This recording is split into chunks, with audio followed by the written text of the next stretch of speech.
All right. Hello, hello. This is Nicole Harlot. We're here speaking of the village with my lovely co-host Dawn Thompson, and we're joined today with Elizabeth, and I'm so excited to have her. We've been trying to catch up, I feel like, Elizabeth, for like months now. Yeah. But I think it all worked out very well because I'm excited about the topic. It's a little off kilter of our normal topics, but I think it's really important because it is who we are, kind of, in a sense. So, Elizabeth, I want you to introduce yourself a little bit and then we'll dive into our topic. And I'm going to keep it a little more suspenseful for everyone. Oh, okay. I like suspense. Perfect. Well, I'm Elizabeth Vanderwalt. I'm a certified doula and holistic women's health coach.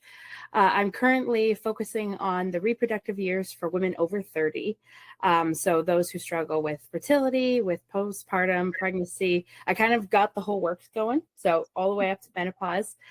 You actually even helped me come up with my slogan of from seed to harvest, just because I'm kind of all about food, nourishment, all that kind of stuff.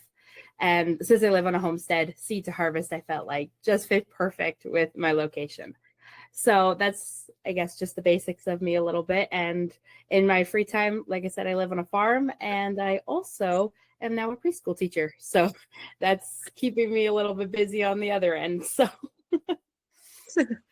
Yeah. So I won't keep you guys in too much suspense, but as Elizabeth mentioned, she lives on a farm and grew up there. So she has had the very unique experience, in my opinion, of witnessing not only women that she supports as a doula give birth, but many animals on her farm give birth. Which is pretty cool. And me and Dawn have both, I think, on separate episodes referenced the mammalian birth and how, as women, we inherently have these qualities that we do during the birthing period because of our nature. And mammals out there in nature don't have one thing that we do, and that's that over medicalization of our birthing process. So like I said, I think what we really wanted to talk about today is the beautiful like sacredness of just the process of mammalian birth and how it coincides with us as women. And then, obviously there's definitely differences between some cows and goats and women. But the sacredness and the process and why we go through certain phases and experiences that we do and similar to those animals. So well, my experience was a little different than what you said, because I actually am more from the city, actually.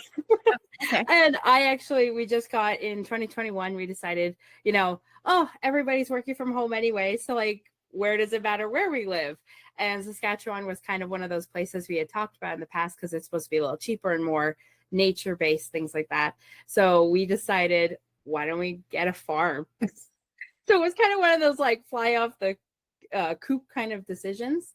So, that's how we decided, we were going to go get a farm. And I've actually only had the pleasure of seeing one cow give birth.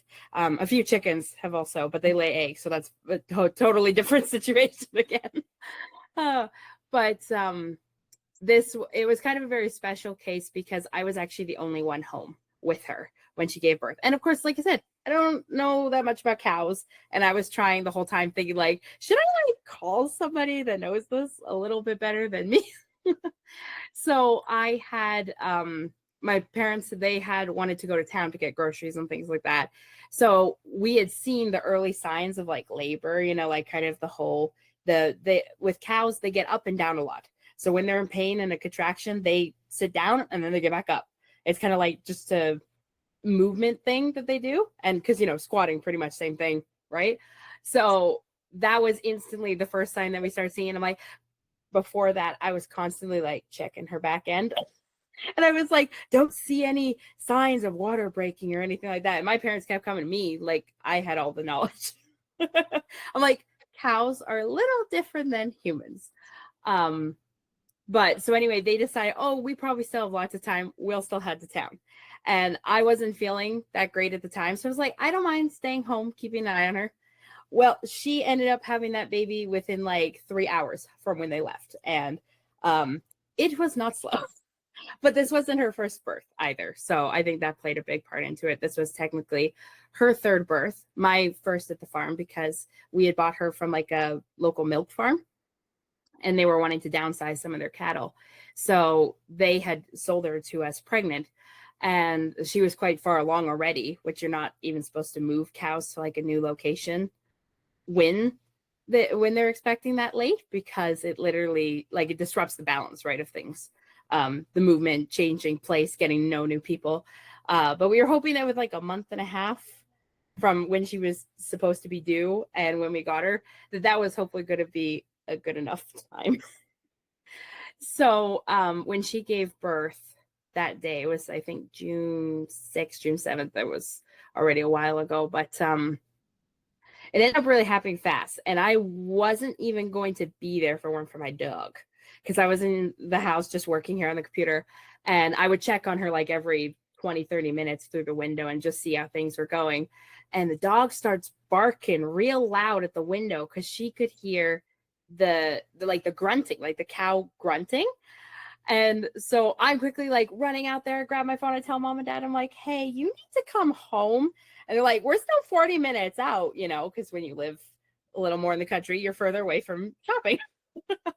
So I was like, oh, what do I do? Because I was trying to think if I had any of our neighbors' numbers to like call them if something were to happen, because they also can have cows get stuck and those kind of things. But she seemed really natural at it. So pretty much from the time of me calling my parents to her delivering, that was like 15 minutes, 10 minutes. Like it was such a short time period. So it was kind of like one of those happen in a blink of an eye kind of thing.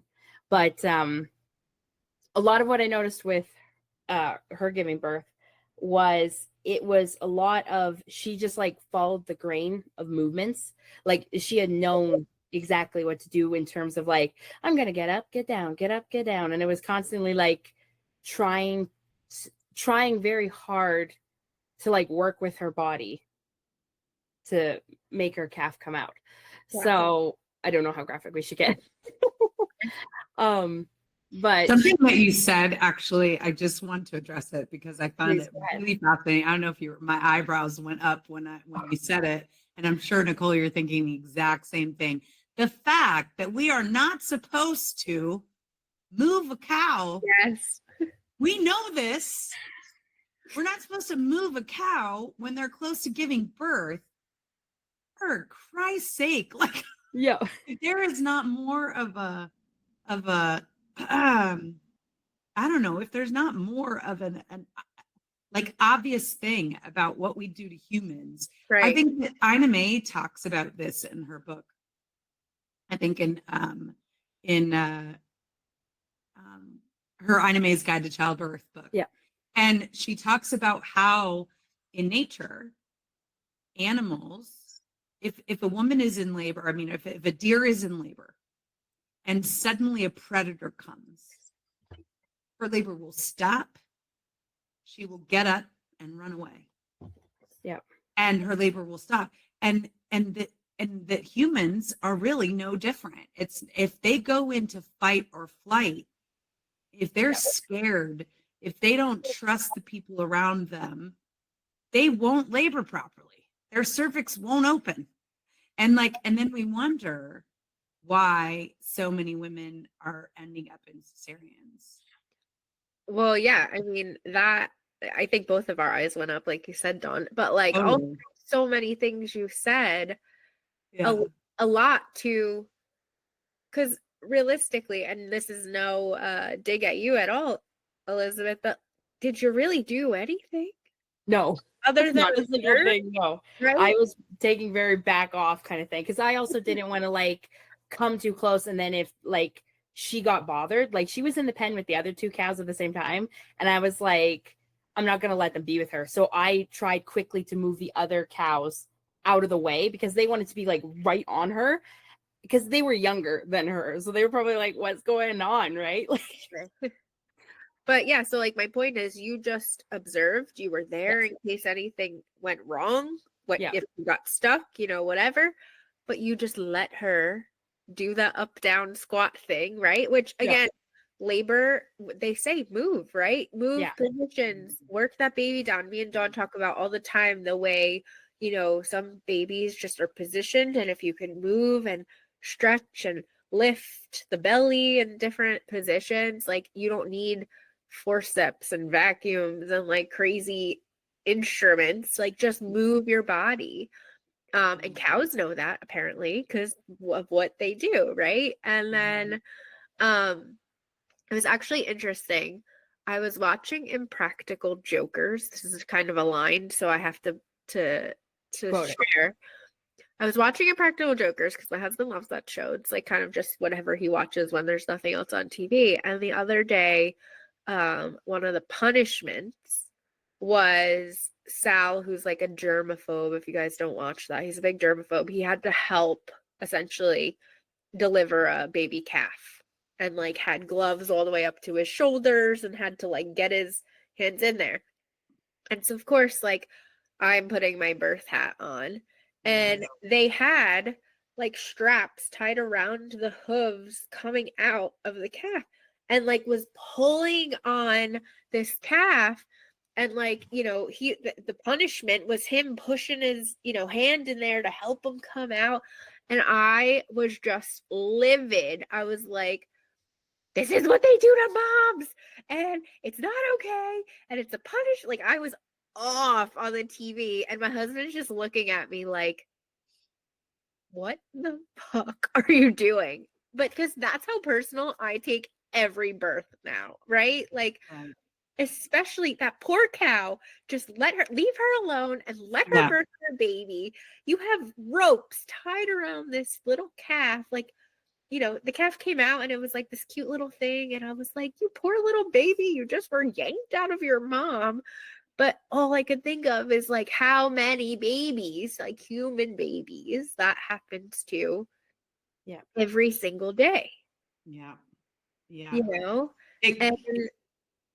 I think when you start looking at this sort of stuff through a different lens, like what we're talking about, Nicole, I mean, I would have probably, I think about the ones where I've seen that there's like a stingray giving birth, and the kid, there was this viral video that happened because this kid was helping the babies come out of this stingray who was now upside down giving birth, and the video went viral, and the majority of the comments were like, that's amazing, what a great job, like blah blah blah. And I'm just like, what on earth? Like this is bonkers. But I don't know that I would have thought any different 20 years ago. I would have thought that was really cool. What a cool thing to experience and like help and blah, blah, blah. And not recognizing that they're potentially doing harm. Disrupting the process. Disrupting the process. Now this wild animal that has zero interest in having this happen right now, you're doing this to them. You're not helping, you know, and when you start looking through that lens, it really makes you start to rethink everything. I mean, like if you would have told me that vaginal exams were actually intrusive and not necessary and tell you absolutely nothing except for helps a provider control the situation potentially, you know, it's like there's no benefit to it. And if you just look in nature and we just compare ourselves to other mammals, right? Like this birth is a normal physiological process that sometimes comes with risk. Yeah. And sometimes it needs assistance. And that's true for cows. It's true for everybody. And you're right. Back in the day, when there wasn't anybody there that could step in, you know, to help, then babies and cows died, right? And women died. And that's true. But the problem is that we're just getting involved now and engaging just because, not because we need to step in when something goes wrong. Now we're in this game of like, oh, well, let's just circumvent anything that could go wrong. Like, let's not even let it get to that point, because there's a possibility something could go wrong. And so we might as well just intervene now, not understanding that there are ramifications for that. Well, Right? I'm very blessed that I live with like I live with my parents. It's their, I would say it's their farm more, but my dad always like, it's your farm because something's gonna happen to me one day.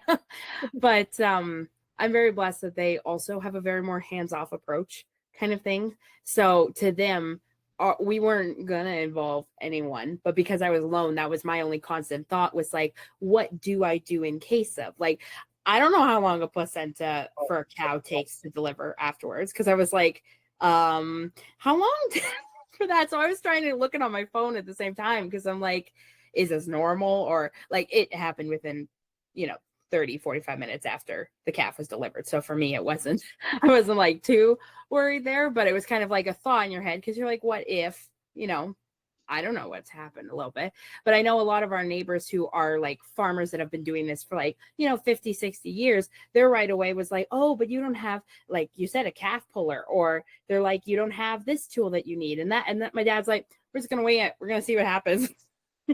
and that's the vibe that I love as well, because it is just kind of like, see what happens in that moment. If you're like, okay, there's a need for help, then you go look for help. But at the time when you're just like, well, we're going to kind of see what happens. And since she had given birth twice before, she was kind of more of a pro on it than us. She had more knowledge than us on the situation. So. I mean, I'm blown away at how the industry of dogs having cesareans has skyrocketed. That dogs need a cesarean to get their babies out. I didn't even know that was a thing, but okay. And I'm just like, what is happening? I'm sorry, but that just seems like an absolute racket to me. But that's just like, that's probably my own personal feeling. But I think a lot of these things, like, there are cow pullers and, all this stuff. And it's just like, it all comes down to this over intervention. And like, why are we over intervening? One, because I don't think we are taught to trust the process, to trust our bodies, to, like, as women, we're like, oh, I say this, I don't know how many episodes, like, we trust our bodies every single day, every single minute of the day for 9 months to grow the baby, to create the lungs, to create the feet, to make all the organs the right size. And like, we're wired genetically to make sure that that baby is all good by the time it's ready to come out. And then we go into labor and we forget that our body did that for 9 months. And, oh, I need help. I need intervention. Give me the Pitocin. Give me the drugs. Break my water. Only put me on my back. Like, why? Because, and it's not, it's the conditioning, right? And then also the over medicalization of intervention, because one, it's control for the doctors, it's controlled safety versus just risk adversement. Right. Yeah, risk adversement. All about risk. It's all about risk adversement. And then money. Here's what I want to say though about that, Nicole, because I know somebody who might be listening to this and just be like, oh, these ladies are those crazy freaking birth extremists, right? Like, they just want to give birth in the squat in the thing. I could not be further from that when I started out here. I am a type A. I need logic. I need information. And I don't want it's like, I want people to understand that the next thing that people will say is like, oh yeah, well, far more babies and moms died back then, right? Before we had all these interventions. And I would like to clarify that was true. So if we take birth before, say, the 1960s, 70s, where more and really 40s and 50s, where a lot more people were born at home, there was more maternal and fetal deaths before that time. But then we moved it into the hospital and we started having better outcomes. But that was before fetal monitoring was introduced. And it was before we started having major legal battles, people being sued. And then it was like the pendulum swing, right? It was great to bring birth into hospital at first because we were having better outcomes. But now, when I say, people want to say, well, we'll just go back to the olden days and then everyone, people will die. But that's not what we're talking about. We want to just go back to even the 60s and 70s in statistics, where 5% of women had cesareans. 5%. Not nearly 40, 30, 35, 31, 30. It depends on, some hospitals are higher, but on a national average. And you know what I'm saying? We're not doing better. No. We're not doing better anymore. So when we say all these things, don't look at us like we're like aliens with 6 heads. We are losing more mothers and more babies now than we ever did in the 50s, 60s, and 70s. I also want to make a good point, and I kind of wanted to get into this too because I don't know. So, Elizabeth, after the cow gave birth, I'm going to preface this with why I'm asking you, but after the cow gave birth, what is the postpartum period like for a cow? Because Dawn and I just had a great conversation with Caitlin, which when this airs, I believe was last week. So if you haven't caught that episode, go catch that episode. But that first 6 weeks, that sleep deprived, bleeding, hormonal, foggy time when you need support the most. And when so many things could potentially happen, right? Where the cardiac issues and the blood pressure issues and the mental health issues and all of those things are at such a high point. When we need the village and the support the most, we're isolated, essentially.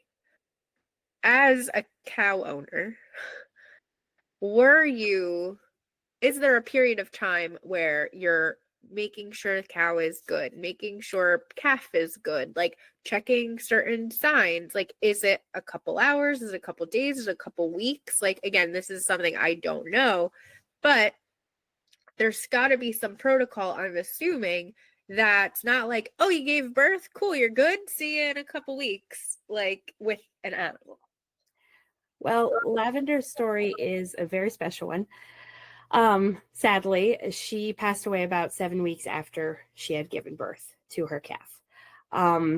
What had happened was about 3 weeks postpartum of after she gave birth, she sat down and did not get up. And so there's what they call for cows milk fever. So with the breast milk, they can kind of get a fever in a sense where they're producing too much milk, kind of like mastitis thrush, one of those kind of things. And so we had immediately called the vet and they had right away attempted to treat her for milk fever. But it turned out that she actually had a very rare blood cancer. So with cows in the milk industry and everything like that, and I have no blame to the previous owners, they use similar needles for procedures that they give out. And when those needles touch other cows and stuff, they share blood pretty much. And certain treatments that they do can prevent this and kind of just make it null and void. And because we're small farm owners, right, we don't really know all the needle, and we're kind of more natural based. So we're giving her these items. And so the cancer could kind of take root when she was expecting the calf at our house. And so 3 weeks postpartum, she had lost a lot of weight, and we were automatically thinking, oh, we're not feeding her enough. So we kind of upped the food, and that's what the vet said. Oh, she's probably way too skinny because she's not getting enough food. So we had kind of double, tripled her oats and everything like that. And then finally our regular vet had told us that, no, I'm sorry, but your cow is very bad cancer, and that's why she's not getting up. So I didn't get to say that I got the most extended period of her postpartum, unfortunately, because like 3 weeks after there was this whole big drama with her. But what I did notice as that like bleeding, that was not a thing for her. Like she literally 2-3 days after like the postpartum and stuff, the placenta, she ate that. And then it was pretty much like done. There was no other bleeding and things like that. But I guess my point is that you, and again, animal, human, a little bit different here, but like you tended to her, you still made sure everything was okay. You noticed that something wasn't okay 3 weeks postpartum. Where if you think about it, a mom isn't seeing anyone at that time. Not for another 3 weeks. So like, again, what if she had milk fever or mastitis or something going on and didn't know it wasn't not normal to feel this way, right? And then prolonged that. So my point is like, we're so attentive to our pets and animals and things like that in when they're, you know, who my sister-in-law just had kitten, or her cat just had kittens, right? And like they're not allowed to leave the mom for like 8-9 weeks, and they have to meet all these milestones, and they're making sure that the mom is, you know, gaining enough weight while she's nursing. And like I'm watching it unfold and I'm just like, women don't even get this. Like, no, I was just going to say that like the guidelines for a dog or cat is 8 to 12 weeks before they get separated. They're not allowed. I mean, it's literally in the law that you cannot separate these puppies and kittens from their mom between 8 and 12 weeks. And we're sending our human moms back to work at 6. Yeah, no, and sometimes less in Canada, so it's a little bit different up there, but American moms are in the US. Yeah. The average mom actually goes back to work within 2 weeks. Yep. Which is why 2 weeks. Why? You should still be in bed. Our dogs have more protection than we do. Yeah. Well, sadly with cows, it's actually quite a bit different. They normally separate the babies like within 2-3 days from a cow. I know, my same exact eye expression. Like that's when my daddy's like, we got these calves. And I'm like, but they're so little from their mommies they're not with. Like I was instantly heartbroken. But I was like, don't worry, cow, I shall be your mother. I mean, I don't have milk for you. I will be your mom. But that was right away the vet. Like when he came, the very first vet that we had, he was right away, oh, milk fever, the cow's drinking too much. You need to separate the calf from the mother. And I was like, don't think that's what she needs. So we had decided just through the night a little bit that we try. Well, this son that she gave birth to was the most ambitious cow ever. And he knew how to climb over fences, break through practically fences, walls. Like he was doing anything to get his mom. And every morning I was like, you go, kid, you did great. Because, you know, I'm against like 4 other people that are like, we should try to listen to the vet so that we could try to save her. Right. But at the same time, I'm like, do not agree with this evaluation. So for me, I was always on team kid. Great job that happened. So I was always very proud that he had made it back to his mom. Because I mean, we didn't know that she had the cancer. So to think in the last 3 weeks, 4 weeks that she was suffering with that, on the things that we had tried to get her up and like how it went through, like trying to separate the baby. I'm like, if I could go back, if you know hindsight, right? 2020 kind of thing. If you had the knowledge, would you do it again? Kind of thing. And I would not. Yeah. I can't help but just thinking like, I don't know about cows. I don't know anything about cows, but my intuition tells me that is all just absurd. And it's like, it's just an example of human arrogance to me. And I could be totally wrong. I don't know. I mean, like I said, I'm just coming from this and I don't know if it's real, but like when I just think about this, and I wonder if there's other people who are listening to this right now who are thinking, that just doesn't seem right. That doesn't seem right that we should be separating the cows.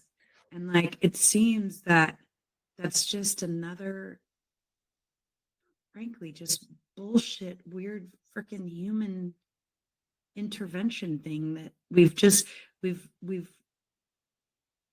created this idea that we're the savior of all of these things.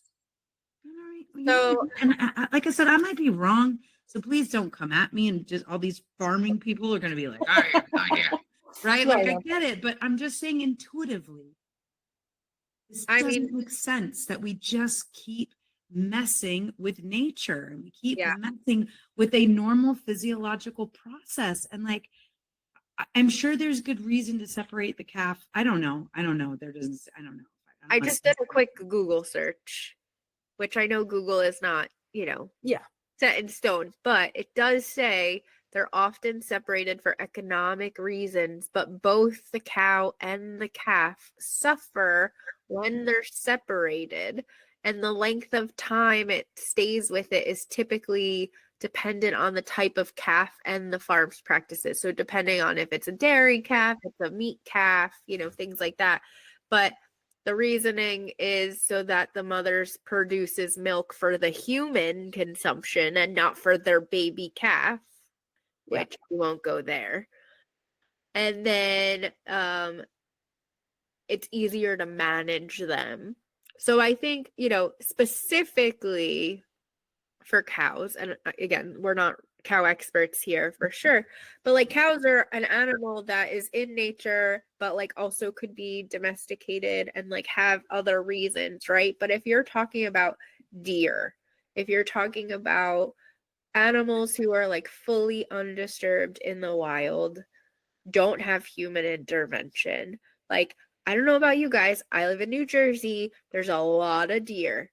And I see a lot of babies come out. There's the rut season and then the babies come. So like they're doing something right because there's lots of freaking deer all over the place. And there's no deer puller. And there's no deer puller. There's no cesareans for deer. And, again, statistically, like we were saying with that, we're not saying that every single birth doesn't need intervention.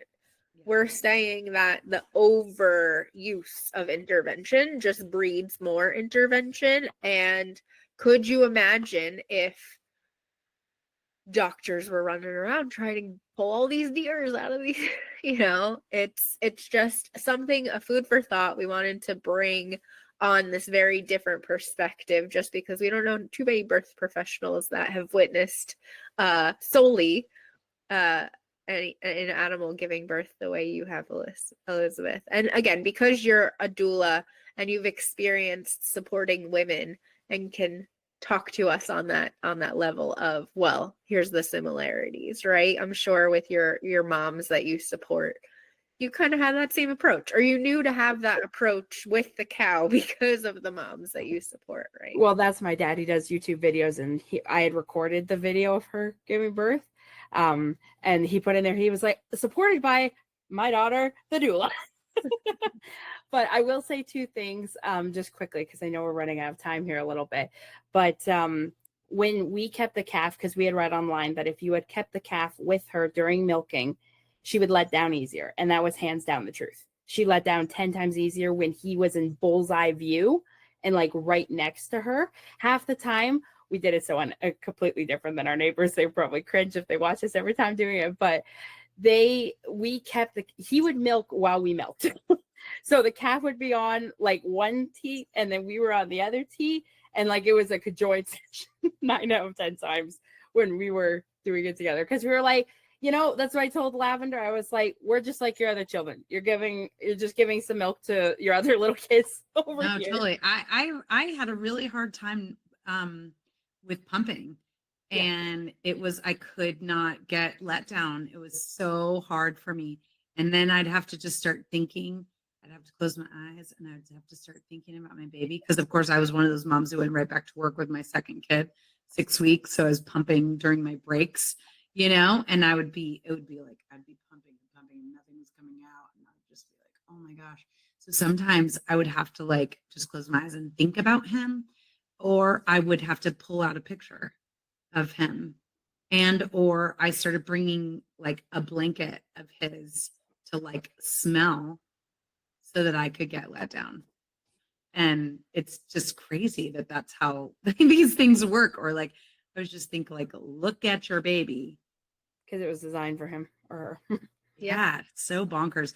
Well, I know we're getting to a close time here, and this is obviously an episode that's a little bit out there for us, but I hope it made people kind of think about, yeah, maybe just think about how just start thinking about this. Like, how crazy is this of what we do to women every day in their birth? And So I will end with this right before we ask our final question. But I was watching Instagram, I think it was Instagram, some kind of reels going through, and I saw, it was terrible, but I saw this video of like ducks, baby ducklings in their eggs being essentially ripped out of their eggs prematurely.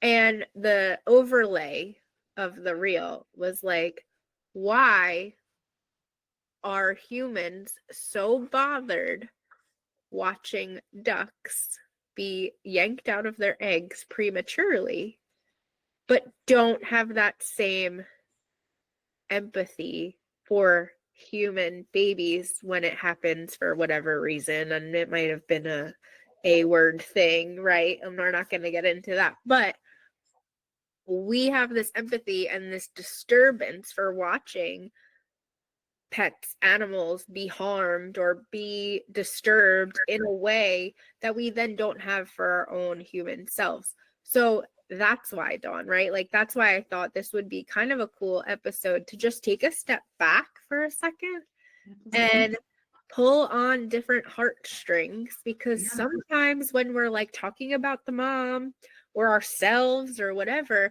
we can't separate. But when we talk about it in a different light, you're like, oh, well, we're just so programmed to think like, everybody's getting induced. So right. I should be induced. Like, I want to be induced. I don't want to be pregnant. My back hurts, my feet hurt, my legs hurt, my, whatever. And like, I want to meet my baby. I'm so excited. I've waited all this time. Like, let's just do it. It's fine. Their term. Yeah. Well, if I could say one quick thing, because I know we're right near the end here, but I had asked my neighbor when my cow had went down if there was any tiny chance cows got postpartum depression.